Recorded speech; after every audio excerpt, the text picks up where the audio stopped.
안철수 국민의힘 의원이 차기 서울시장 유력 후보인 정원호 서울 성동구청장의 투기 의혹을 제기했습니다.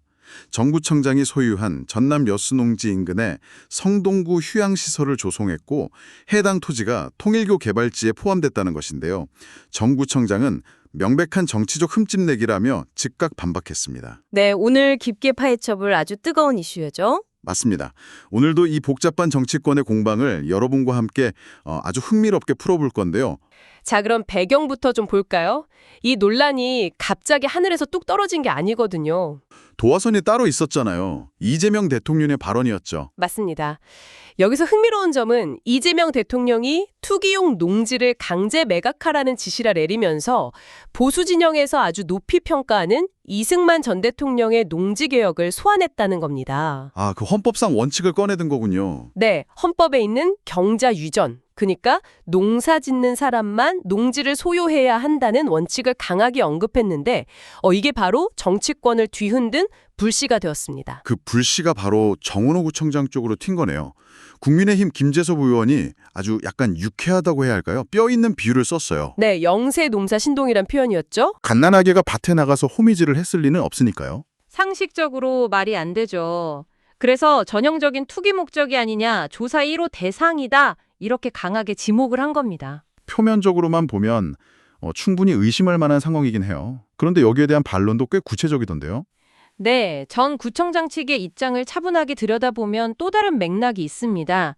당시 조부모가 장손 명의로 땅을 샀고 실제로 부모님의 그 땅에서 농사를 쭉 지어왔다는 해명입니다. 부모님이 농사를 지으셨다. 지금은요? 지금은 1990년대부터 진입로가 없어져서 아예 농기계조차 들어갈 수 없는 맹지가 돼버렸다고 합니다.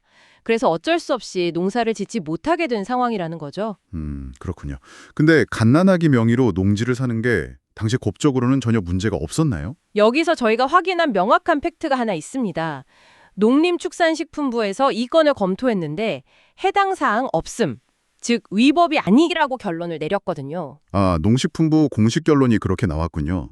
이유가 뭔가요? 그 땅을 샀던 1968년 당시에 농지개혁법을 봐야 합니다. 그때는 개인이 아니라 가족농 기준으로 작용 원칙을 적용했어요. 그러니까 가족 중 누군가가 실제로 농사를 지었다면? 네, 맞습니다. 미성년자 명의로 샀더라도 합법이었다는 유권 해석이 나온 팩트가 있습니다. 과거 법으로는 불법이 아니었다. 명확하네요. 자, 그럼 이제 안철수 의원이 던진 또 다른 쟁점으로 넘어가 보죠. 힐링센터 이야기입니다. 이게 또 아주 팽팽한 지점이죠. 본인 농지 인근에 조성했다는 공세였어요.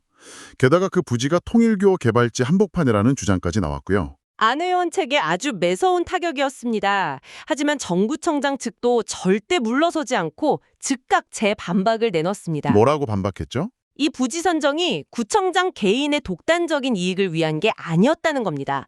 2015년에 무려 1만 명이 넘는 구민 투표로 결정된 합법적인 매입이었다는 점을 강조했고요. 1만 명이 투표했다면 꽤 큰 규모네요.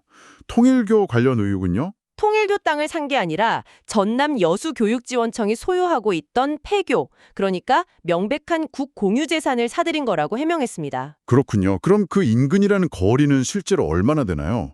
본인 농지랑 가깝다는 비판에 대해서요? 그 거리도 짚어봐야 하는데요. 농지와 힐링센터 사이 거리가 직선으로 11km, 실제 도로를 타면 20km나 떨어져 있습니다. 20km면 차를 타고 꽤 가야 하는 거리 아닌가요? 그렇죠. 그래서 정구청장 측은 이걸 두고 인근이라고 부르면서 의혹을 제기하는 건 명백한 정치적 흠집내기다, 이렇게 선을 그었습니다. 양쪽 주장이 정말 팽팽하게 맞서고 있네요.